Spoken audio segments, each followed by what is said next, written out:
Professor Mohammad Yunus নিজে প্রতিযোগিতা করে আমাকে খুঁজে এনেছিলেন তার সাথে আয়ারল্যান্ড সফর সঙ্গী হওয়ার জন্য। কেমন করে আদালতের শাসন কার্য শুরু হওয়ার আগেই তারা আমাকে রায় জানাচ্ছে বিদেশ বসে।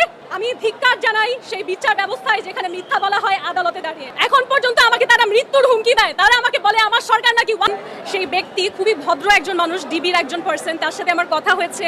তারা আমার যে ফোন এবং ল্যাপটপ আছে সেগুলো অন করতে পেরেছে, চার্জ দিতে পেরেছে, আমার কাছ থেকে পাসওয়ার্ড জেনেছে, আমাকে জানিয়েছে যে আমরা আপনার ডিভাইসগুলো ওপেন করতে পেরেছি।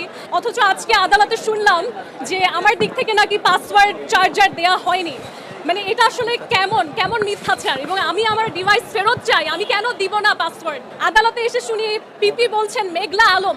আমার নাম মেঘনা আলম, এই নামটা তারা উচ্চারণ করতে পারছে না, লিখতে পারছে না। এত ইনভেস্টিগেট করে আমার পরিচয়ই যদি না জানে তাহলে আমার অন্যায় তারা কিভাবে বুঝবে, কিভাবে ইনভেস্টিগেট করবে? আমাকে পরিচয় দিচ্ছে মডেল, অথচ আমার প্রফেশন হচ্ছে রাজনৈতিক প্রশিক্ষক।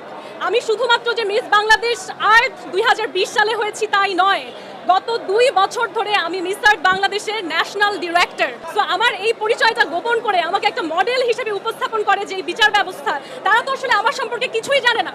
তারা কিভাবে ইনভেস্টিগেট করছে, তারা কিভাবে বিচার কার্যক্রম করছে। এখন এই 2025 সালে কেন বলা হবে যে সৌদি আরবের কোনো এক প্রভাবশালী ব্যক্তির ইশারাতে আমার দেশের ন্যায় বিচার বন্ধ হয়ে থাকবে? এটা তো হতে পারে না। এবং সেই ব্যক্তিকে আমি রিজেক্ট করেছি, রিজেক্ট। এটা পরিষ্কারভাবে ক্লিয়ার হওয়া প্রয়োজন। সেই ব্যক্তি যিনি আমাকে বিয়ের আংটি পরিয়ে ঘরে তুলতে চেয়েছিল তাকে আমি রিজেক্ট করেছি। আমার কি নারী হিসেবে সেটার অধিকার নেই? কেন আমাকে দিনের পর দিন হয়রানি করা হচ্ছে? আমার প্রশ্ন জাতির কাছে। এখন পর্যন্ত আমাকে তারা মৃত্যুর হুমকি দেয়। তারা আমাকে বলে আমার সরকার নাকি ওয়াদাবদ্ধ হয়েছে আমাকে মৃত্যুদণ্ড দেওয়া হবে। কিভাবে আমার সরকার সেই ওয়াদা করে বিদেশি মানুষের কাছে আমি জানতে চাই।